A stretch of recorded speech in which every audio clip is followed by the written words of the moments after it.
Welcome back to the Fantasy Football Breakdown, where we learn that Cam Newton has seen his better days, but it's okay because so have the Panthers. What a train wreck it is in Carolina. I am your host, Wayne Cavati, and joining me as always are the two greatest co-hosts in fantasy football, Fanduel Fee and Mr. Dunton. Now, before I hand the microphone over to them, we do have some news for everyone. The show as we know it, and as you know it, as our loyal supporters, is coming to an end. Usually these are like good news stories that we all got hired by the Athletic or something, but that's not the case. We're just tired, guys. We brought you close to 60 episodes in a row. And you know, it's a true a testament to the two gentlemen sitting with me on this screen with you. And I just want to say a couple things and get a little sentimental here, because in all honesty, this show served a very large purpose, right? Most of you didn't even see the first few episodes because Dunton, Fanduel Fee, and myself, we did this for our fantasy football league. We had an audience of 15 people, right? We were just breaking down. If you remember, guys, we did that. We started this podcast breaking down the matchups specifically in our league. Yeah. And we're like, kind of good at predicting what's going to happen. So we started this podcast. And really, what this podcast did was get the three of us through a global pandemic.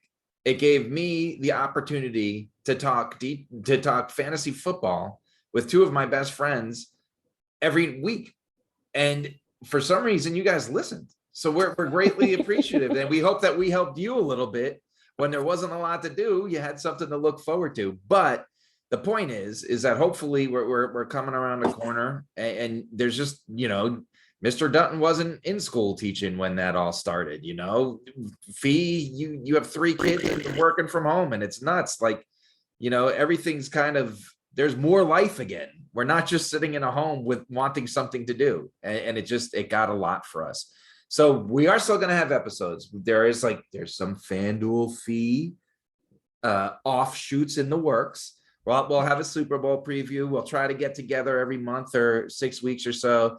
But there isn't going to be a weekly episode in the off season. And then we will be back for next fantasy football season. So you can rest assured we'll have your picks. So gentlemen, I just want to say thank you to both of you. You know, it was really fun run, and we had a great time. So, and of course, you know, longtime listener, Anthony, Dwayne, Isaac, you know, Ted, all you guys that listen to us every week and ask me to send you the link, you know, we're so appreciative for that. But we just need to sleep.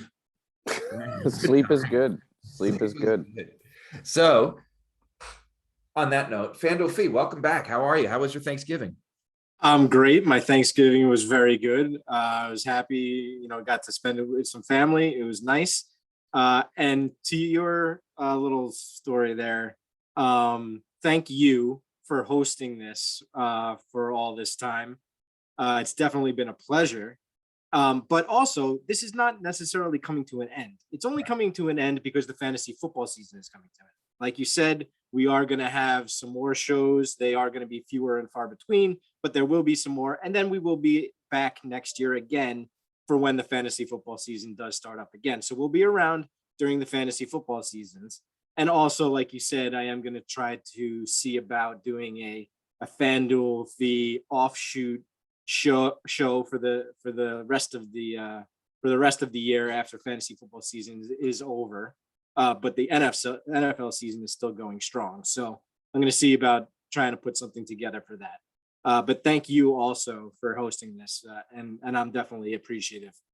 Yeah, it was fun. It was my pleasure. And to you, Mr. Dunton, welcome back, and hope you're still full from a good Thanksgiving. Thanksgiving was good. Yeah, it's been a good run. I mean, fantasy football is weird. I think we've done a good job of pointing that out this year. I can promise you next year I will not tell anybody to pick Christian McCaffrey with the first pick ever again in the history of fantasy football. Thank you for playing 3 games for me this year. That was really great. I appreciate it. But no, it's been a good run, and thank you, Wayne. Thank you for your guidance. Thank you, Fee, for your amazing fantasy stacks. Those are always fun to listen to. And now we are approaching fantasy playoffs. So good luck to anybody that's getting into playoffs. Which in our league, I'm not. So screw you all. And I think part But of yet you're still in the league. Like that's the thing. You're not out of the playoffs. I You're know. not Yeah, out no. yet. Mathematically, I you're have- still in it. I have my team is so bad. I have no business being in the playoffs. And that's the thing, like you said it, this fantasy season's been so ridiculous. And I'm in my 2 leagues, and as you guys know, I've been helping Larry with that 1 league, and there's nobody running away with the league this year, right? We're in what should be the final week of the season, but now with the new fantasy, we have 2 extra weeks, and everyone's like 500, right? Like it's just, and so one thing we've been very clear on is we want to be transparent. We want to be held accountable.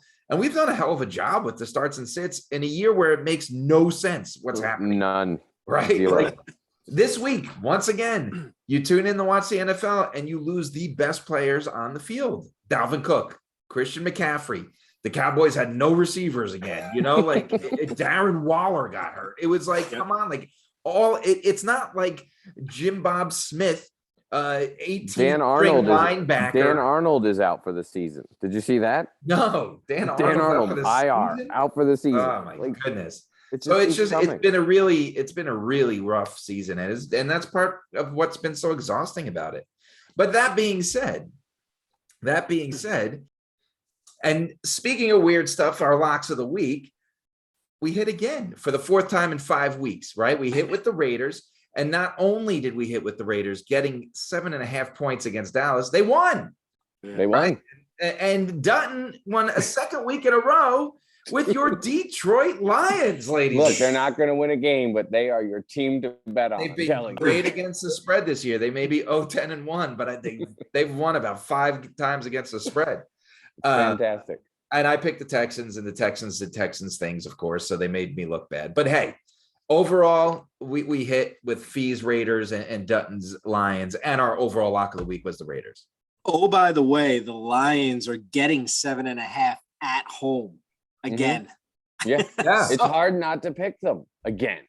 Yeah, and I'm going to start because it's the Vikings.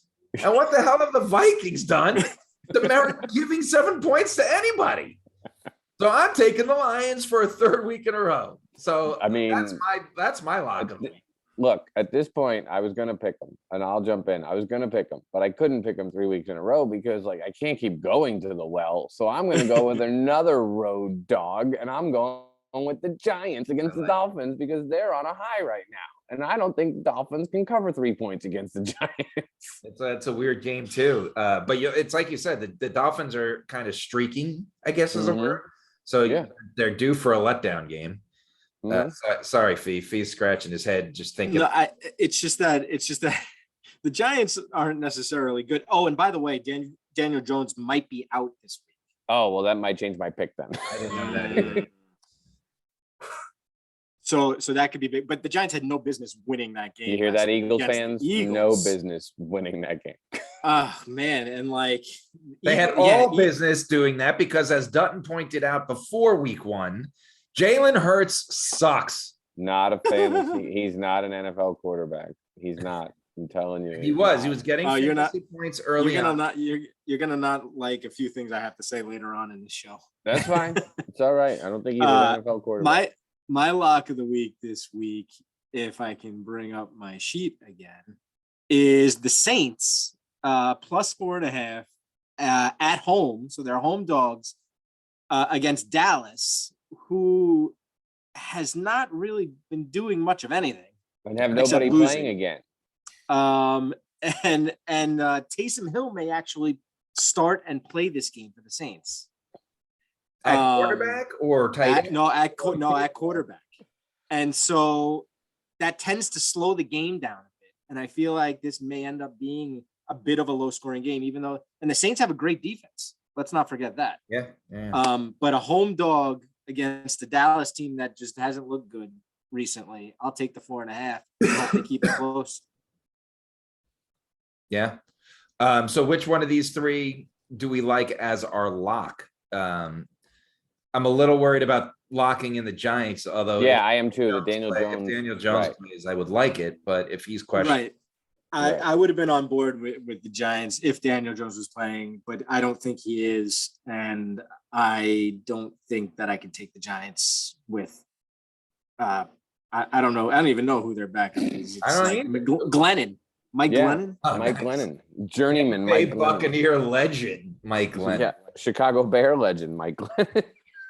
Let's do the Lions. Why not? Let's do it. We got 2 Roll the dice episodes again. left of the season. Let's go big. But you know what? They're going to win a That'd be game at some point, amazing right? if they covered They're- 3 in a row. They're not going 16-1. They're going to win a game. I don't know if it's this week, but they are going to win a game, and we're going to keep betting them. So, Well, it would be the 4th in a row because they tied the week before. Oh Mhm. yeah. So Mhm. they definitely covered there. yeah, they just keep covering. Oh my God. That's Uh, amazing. Let's head on over to the if you remember last week, Fiamano made us a Turkey Day feast lineup, and it did pretty well. Derek Carr did well. Zeke did well. Swift, I mean, dude got hurt. There was nothing you could do, and it did not look good. Pollard did well. Mooney may be a stud all of a sudden, Yeah, right? he crushed it. That's 3 weeks in a row. He's looked pretty good. Renfro did well again. Gallup did well again. Emmanuel Sanders, not so much. And Dalton Schultz exploded. And Waller again was looking fine and big injury. So what do you got for us this week in your stacks, Fanduel Fees stacks of the week? All right. So this week is an interesting week. There's actually a lot of players are in very good situations, which makes it a little more difficult to kind of pick and choose your spots, especially with salary the way it is. It's kind of tight this week. A lot of guys in the mid-range tier, which might make it difficult because you can't really get everybody you want in. With that being said, I have a few spots that I actually really like. The first is Justin Herbert and the Chargers playing the Bengals. I feel like that game has all the makings of an amazing shootout. You could go either way, but I'd much rather have Herbert. He is priced up, I think, at 8,400, he's kind of expensive. But he's been on fire lately, especially fantasy wise. He just puts up 300-yard games like it's water.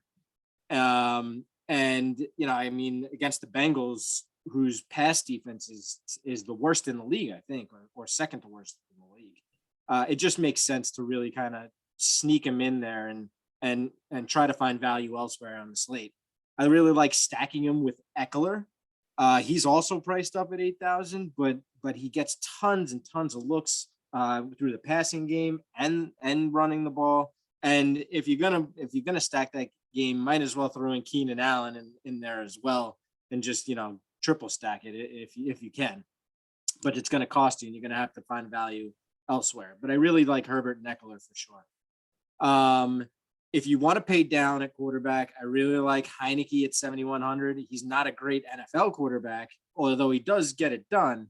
But he does get a lot of stats, and he puts up lots of fantasy points, and that's very good for FanDuel. And down at 7,100, he's actually really cheap this week, playing the Raiders, and you could stack him with Terry McLaurin, who I love this week. I know I loved him all year and preseason as well. But he's down at 7,200, which is awfully cheap for a guy, who gets all the looks in Washington there. So stacking Heinicke and McLaurin, I really like this week. Moving on to singles, I really like Tua this week playing the Giants. He's down at 6,900. The Giants have been susceptible, their defense, and I just see Tua having a decent day, especially at 6,900. He could easily 3x that number for you. Alexander Madison priced way up at 8,700. Obviously, with Dalvin Cook out, he's going to get a majority of the looks in the passing game and running game for the Vikings, and they're playing the Lions, who we've just talked about, who are just terrible. But at 8,700, it's a questionable at best. He is going to get tons of looks, but do you really want to spend 8,700 on a guy who's kind of just coming in cold for Dalvin Cook? Boston Scott, really like him against the Jets this week. Jordan Howard is banged up. Not sure if he's going to play. Miles Sanders hurt his ankle again. So Boston Scott really should be a guy who gets a lot of looks this week against a lowly Jets team. And he's down at 6,600. Myles Gaskin in that Giants game at 6,400. Onto the receivers, I really like Hollywood Brown for the Ravens against Pittsburgh. He's at 7,100. He's been getting tons of air yards. Lamar Jackson has been actually very efficient this year throwing the deep ball. Really like Brandon Eiuk this week against Seattle's team, who is just falling apart. Their offense can't stay on the field, which gives the opposing team's offenses tons of time and looks. And Deebo Samuel is doubtful this week. So Brandon Eiuk should get all he can handle. And he's only 7,000. I think he's almost a lock play. Really like Hunter Renfrow this week and Foster Moreau with Darren Waller out. And he's one of the cheapest tight ends you can get at 5,000. Yeah, I like Moreau with at that price tag.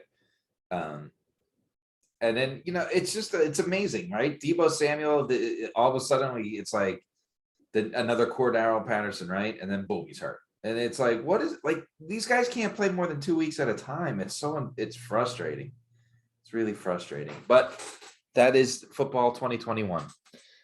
So that leads us to the weekly starts and sits, fantasy football weekly starts and sits. Last week in our starts, we did pretty well. Overall, all of us did pretty well. We said if Dalton was the starter, remember when we did the show, we still hadn't gotten word on Dalton or what's that fellow's name? Fields. Dalton wound up starting and did well. I said Trevor Lawrence if Dalton didn't get the call. Lawrence did okay compared to other quarterbacks. I mean, he wasn't great, but if you started him, you didn't get killed. Antonio Gibson was our starter at running back. Godwin, bleh. If it was PPR, you did all right. And Schultz exploded at tight end. He had a big week last week. So we did pretty well. That leads us to this week's starts. Our starts of the week. We'll start with Dunton at quarterback. Yeah, I mean, I'm not going too outside the box here, but if you're not starting Tom Brady, you're missing an opportunity this week. They're playing the Falcons. Gronk is back. I'm going to tell you right now, I'm starting Gronk at tight end. Like, I think the Bucs are in playoff mode, right? Like, it's time to put the pedal to the metal, show them who's boss. They got to catch the Packers. They got to catch the Cardinals if they're going to get the number 1 seed. They have to score points. Their defense is getting better, but I don't think the Falcons defense can match up well. This could be a 5-touchdown week for Brady. Yeah. I mean, he had a big game against them last time too, right? Right. Yep. Fee, go ahead.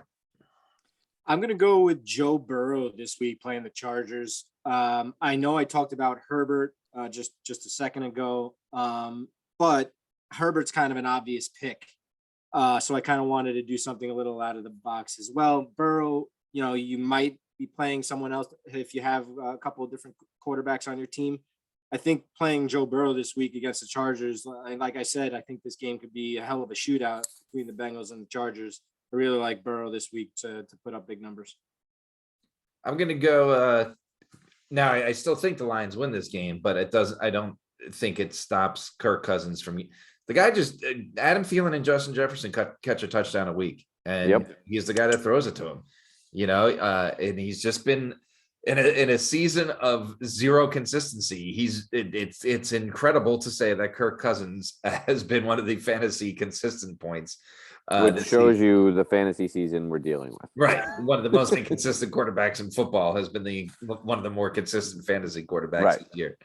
Right. So that's my pick is Cousins against that Lions team. It's like I said, I see Dutton's going to talk about him in a little bit, so we could talk more, but I'm feeling it.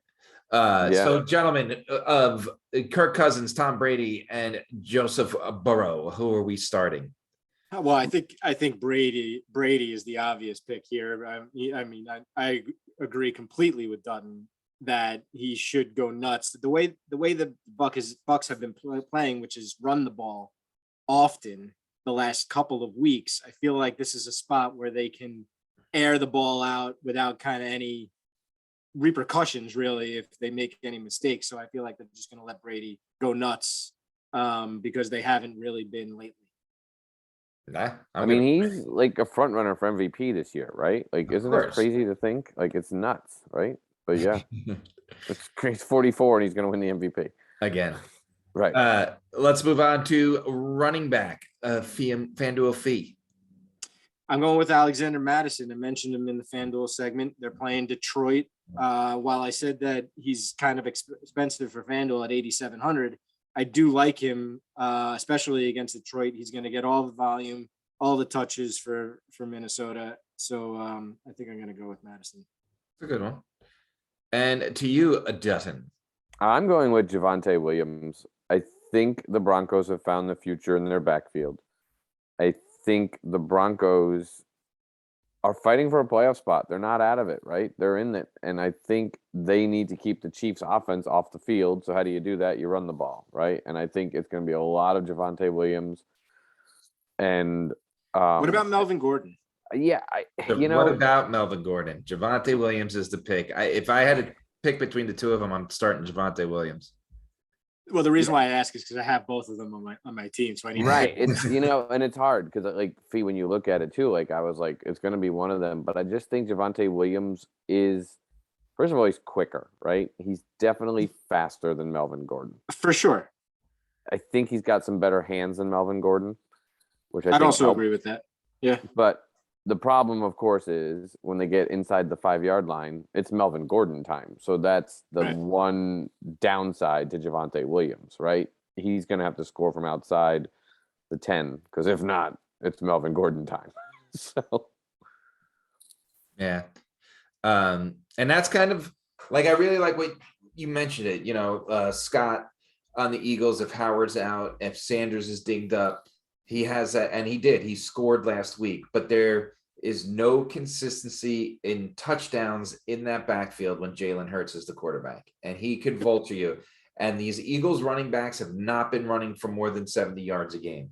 So if he doesn't get that touchdown, he's worth 7 points from a running back. You're kicking yourself in the head, right? mm-hmm. So if it's one of those games where Hurts jumps in and they're playing the Jets, he very well could do that.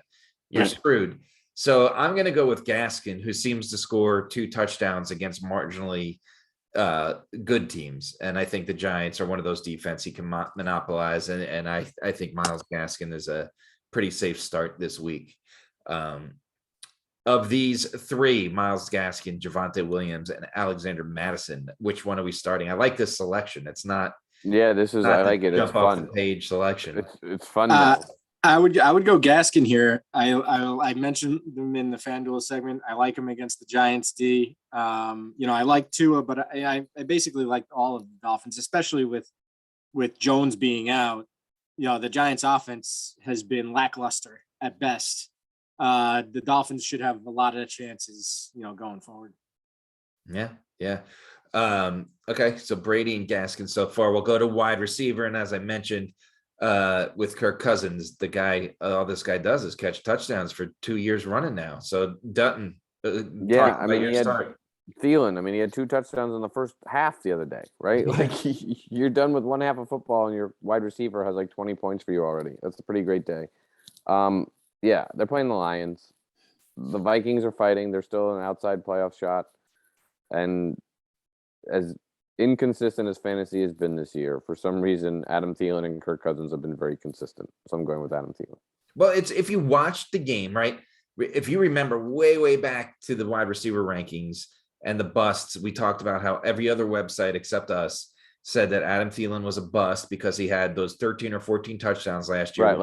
Right. Which equated to like 38% of his catches being a touchdown. And they were like, and everyone said nobody can maintain that. But that's not watching the game. That's looking at, here's your touchdown, here's your receptions, look at that percentage. But if you watch the Vikings offense, when they get inside that 20, he's only looks for one person. That doesn't change, right? That's not going to change. So Thielen's targets are inside the 20. He is one of the big targets, and he's just a touchdown guy. And last week I think he had like 68 yards, but the 2 touchdowns, you got a hell of a week right there. Right. Fee, over to you. I really wish that they would use Justin Jefferson more.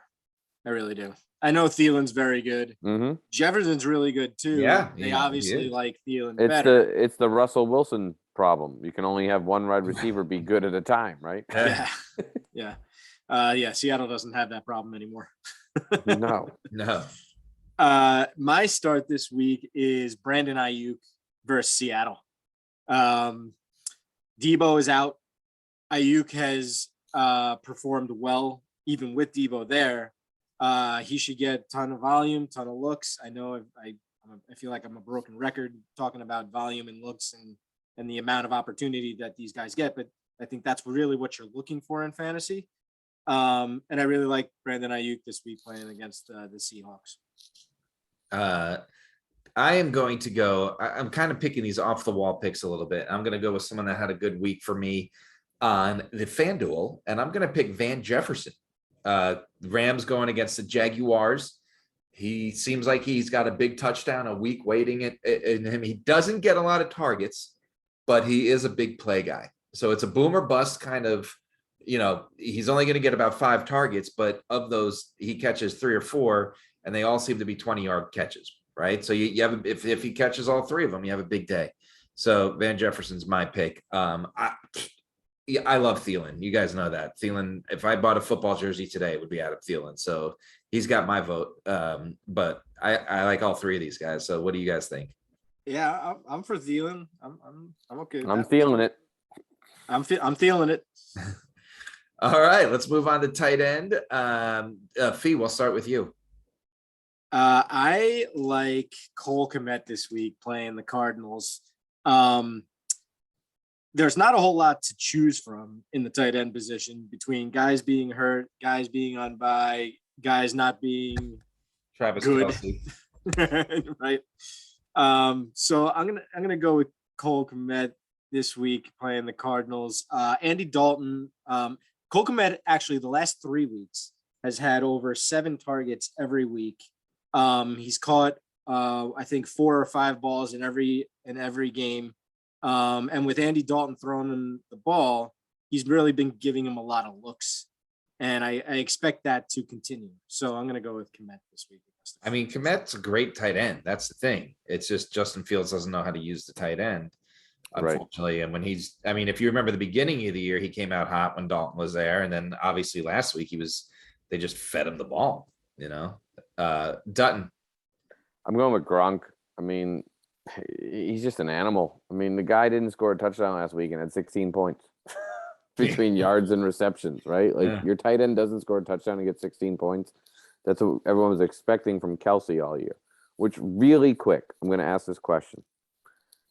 Other than Jonathan Taylor, who's a first-round pick that lived up to their rankings this year? That's it. Right? That's it. Because everybody else is, well, the top four picks are hurt. All of them. Right. And if you remember, the thing about Jonathan Taylor is he had the slow start to the season, and everybody knew he was going to because those matchups were tough. Right. Everyone, and we even talked about it. We're like, do we call him a bust, or do we think it is really just those matchups were unfavorable for him? And he's proven that. Right. Last week he played the toughest run defense in the league, and he still had almost 20 points for you. Yep. The guy's a machine, and he's the only one. And Kelce was the second round. You could go to the second round. There's 3 or 4 guys that Najee Harris being one of them. Mm-hmm. While we're on wide receivers, I want to ask you guys a question. You guys were so gung-ho about Jamar Chase winning Rookie of the Year. Not anymore. But, and I don't know if it's Najee Harris. I think we have to start looking at Jalen Waddle. No, it's Mac Jones. It's Mac Jones. It's Mac Jones. It's Mac Jones. You got to look at what Jalen Waddle's doing. Jalen Waddle's great. I'm not denying it, but it's only Mac Jones because the Patriots are winning. That's the only reason. If you look at his stats, they're not great. If the Dolphins keep this winning streak up, and Jalen Waddle's on fire the last few weeks, and now Jalen Waddle has been on fire. If he's getting better going down the stretch, and the Dolphins are actually making some noise, I think we got to put him in. I do think Mac Jones, obviously, like you said, the quarterback of a first place team, sure, but. Of a first place Waddle team wasn't even in our conversation 4 weeks ago. That's true. Right. And he definitely has shot himself up into that conversation. Jamar Chase is still the better player. And Jamar Chase still has opportunity and chance to take over that again.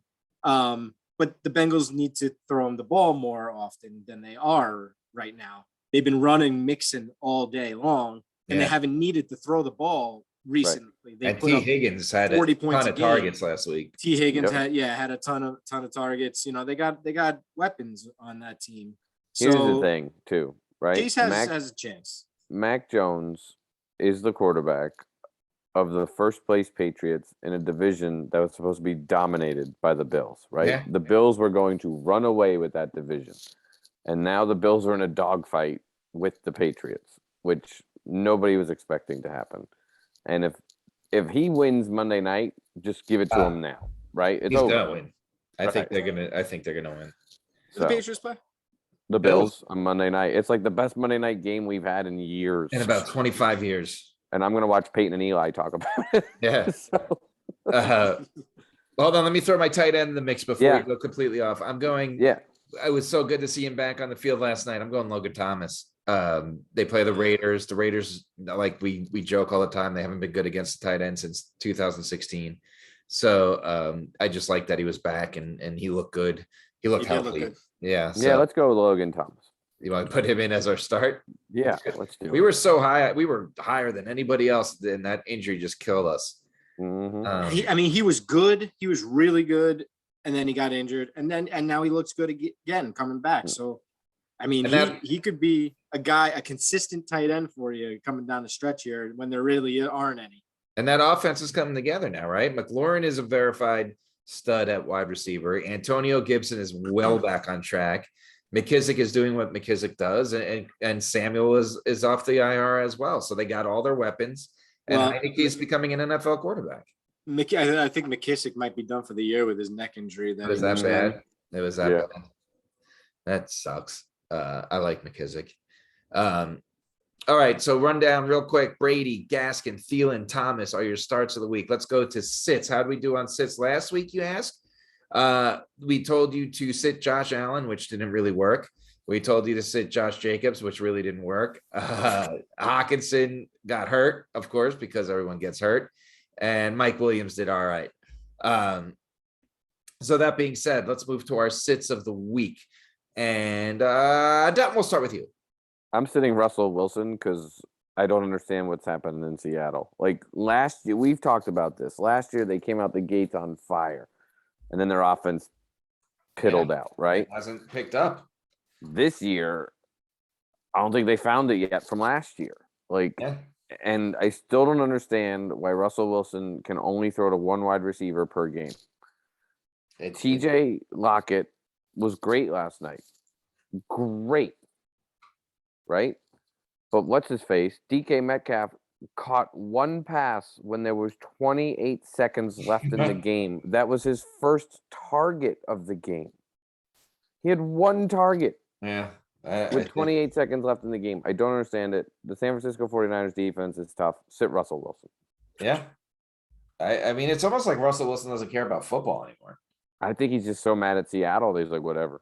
Yeah, right. And he's just losing interest in the game. And then he'll be the Giants quarterback next year and go on fire. Yes. Yes. Give it to me. Give it to me. Fee, who you got? God, I would love for that to happen. That would be amazing. And I just hope that he's not like washed and that he's just kind of lost interest and that'll just be reborn in New York. There you go. In New York. That's right. Amazing. Treat New York by fire. But he would still have the same problems that he has in Seattle, which is no offensive line. So I don't know. Anywho, I am sitting Matt Ryan this week against Tampa Bay Buccaneers. I think it's obvious. If you have Matt Ryan, you're probably not playing him anyway. Atlanta is terrible. Don't do it.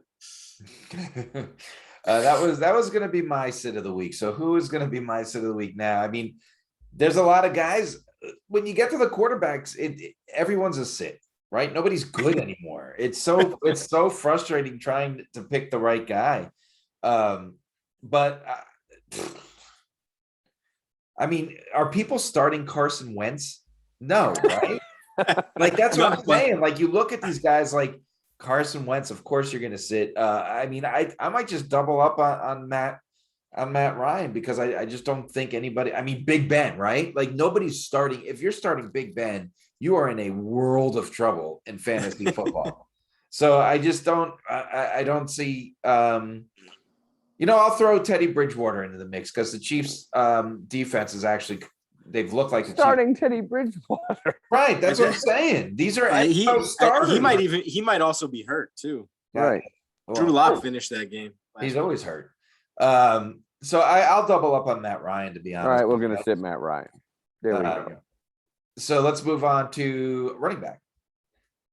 Who do we start with there? Fee, your turn. I am sitting Ezekiel Elliott against the Saints. He's got some sort of knee issue that they're saying that he's fine with, although he didn't end up finishing the game last week and Pollard did. They've been splitting carries anyway. The Saints rushing defense is one of the best in the league. I know that there's a lot of talk recently out there about getting Ezekiel Elliott more touches and like giving him more of a workload. I don't believe it. I think that that's just what's the owner's what's his name there? Jerry Jones. Jerry. I think that's Jerry just doing lip service for reporters or something. But I don't know what's going on in that backfield for Dallas. But I think it's probably a bad week to be starting Ezekiel Elliott, which is unfortunate for me since I have him on my fantasy team. Dutton, what about you? I am sitting Cordell Patterson against the Bucks. We all know the Bucks run defense is solid. Cordell Patterson is not Jonathan Taylor, so I'm sitting Cordell Patterson against the Bucks. I'm going to throw a name into the mix that most people, I don't know that he's starting, but I could see him being a hot pickup this week because he's had 2 decent weeks in a row, and that's Matt Breida on the Bills. Zach Moss was a healthy scratch last week for Breida. I could see a lot of people picking him up, but this Patriots defense has been pretty good. And I think he's a quality guy to pick up. I think he is starting to kind of take over that role, that backfield lead role in Buffalo, which is still not a lead running back because there's 3 mouths to feed back there.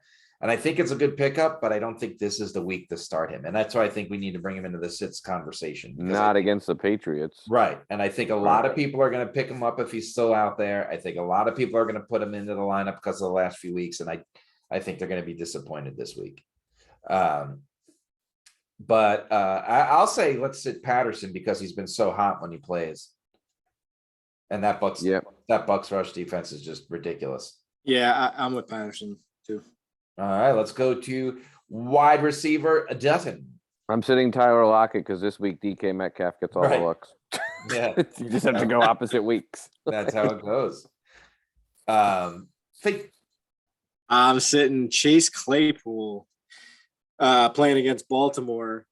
He's been solid for Pittsburgh, but really Deontay Johnson's the guy that gets all the looks there. Claypool's kind of the big play guy. I don't see it happening this week. Ben, you just mentioned with his noodle arm. I got to sit Claypool this week. Yeah. And then I'm going to throw another name into the mix that I could see people getting all excited about and starting, but I think it was Fanduel Fee's Fool's Gold. And I think it's OBJ. I think, most of his points came off of one big play, right? And I think I could see a lot of people. Obviously, he's been riding the fantasy bench for a while, and I could see a lot of people knee-jerk reaction because he had a big day, but was really the bulk of it came on one play. So I want to throw OBJ into the mix.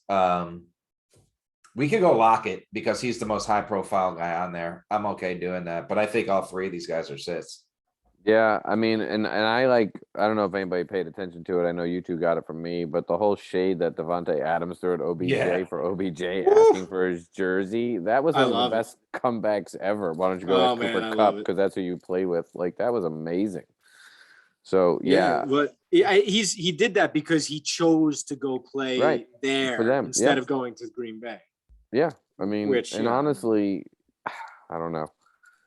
Right. I think it's a bad. But Green Bay was like the front runner, right? Right. But they didn't offer him as much money as LA. And let's be honest, OBJ wanted to be in LA, right? Yeah. Like that's what it comes down to. And he can go play for a quarterback who's 9-20 or 9-50 against winning teams or something. Did you see that stat? Matthew Stafford's like 9-50 when he plays teams with winning records. Yeah, he's not a that's winner. Horrendous. It is awful. Ooh, that's bad. Okay, so Tyler Lockett, TJ Tyler Lockett it is. Let's move on to the tight end position. Fee, we'll start with you, Fee. So I had trouble with the tight end this week, as usual. But I'm sitting Evan Ingram. I sat him last week. Turned out to be good. The Giants' offense is not good, especially not without Daniel Jones. Sit Evan Ingram against Miami this week. Dutton. Tyler Higbee. I don't know why the Rams have a tight end because they never throw to one. I mean, they're so focused on Cooper Kupp. Van Jefferson has become their deep threat. They have to give OBJ the ball because if not, he's going to complain about it. And they're It's so stupid. Higbee's good, and they really should. Exactly. Tyler Higbee. I mean, that's Stafford, man. Stafford is a one-look guy. We're learning that now, right? Mm-hmm. Calvin Johnson was probably a really good wide receiver, but Stafford made him a legend because he didn't look anywhere else. He made him a Hall of Famer. He made him a Hall of Famer. Right. I mean, he probably would have been a Hall of Famer. He was a great athlete. Right, but it helped. Mean, he owns records because Stafford literally doesn't look off the guy he's throwing to. That's all he does. He had Robert Woods that barely got targets this year before his injury because all he did. Oh, Cooper Kupp. Here's Cooper Kupp. Cooper Kupp. We have breakfast every day. Matthew Stafford's play. Cooper Kupp. Right. And I like Stafford. I want to root for him, but he has done nothing to make you believe in him. So that's that. And I forgot. Oh, I know who my tight end was. It's I think he's a very gifted tight end. I think it's a Tyler Higbee situation, and I just don't think Mike Gesicki's startable. He doesn't get a lot of targets anymore. Like last week was another dud, and when he does, this could be the week. Even against the Giants, a soft defense, but it just seems like Tua's just Jalen Waddle. And what if it ain't broke? Don't fix it. You got Gaskin coming out of the backfield, who's a good catching, especially for Tua's game. And I just don't think Gesicki's getting in the mix enough to warrant starting him. He hasn't been startable in over 3 weeks now. But like I said, when Gesicki has a Gesicki week, it's a huge week. So it could happen against the Giants, but I don't see it. So Gesicki, Higbee, and Ingram, all three are sits. Which one do we want to lock in? I'm going to go with Ingram if Daniel Jones isn't playing. Yeah, right. Yeah, I mean, I like that for sure. Yeah. Okay. So let's review real quick our lock of the week. We're going for 4 weeks in a row with the Lions covering the spread, getting 7.5. Our Fanduel Fees stack of the week. We got Heineke and McLaurin, or Herbert, Eckler, and Keenan on the triple fat daddy stack. Some nice single plays he likes. Tua at 69 is ridiculous. Scott at 6,600 is ridiculous. Gaskin at 100 is ridiculous. I don't understand why Hunter Renfrow is still in the 6,000s. Another guy fee pick, and Moreau, who is going to be a huge value play against that Redskins defense that doesn't stop anybody. Just to name a few of the many he gave us. And don't forget about Eiuk. Oh, and Eiuk is on fire. Eiuk with no Debo. Is on fire with no Debo. Our consensus weekly starts of the week are Tom Brady, Myles Gaskin, Adam Thielen, and Logan Thomas. And our consensus sits of the week are Matt Ryan, Cordell Patterson, Tyler Lockett, and Evan Ingram. Remember, folks, next week is the last episode of Fantasy Football Breakdown as you know it. We'll be going on a little hiatus. The Fanduel Fee show will start. We'll think of a better name than that. Don't worry, Fanduel Fee. And then we'll be back for a Super Bowl preview and take it from there. But we thank you all for being such loyal listeners. We've had a blast doing this, and we hope next week you grab a beer and celebrate with us for sending the show off in style, because I will certainly have multiple beers celebrating the send off in style. Thank you. And we'll see you next week.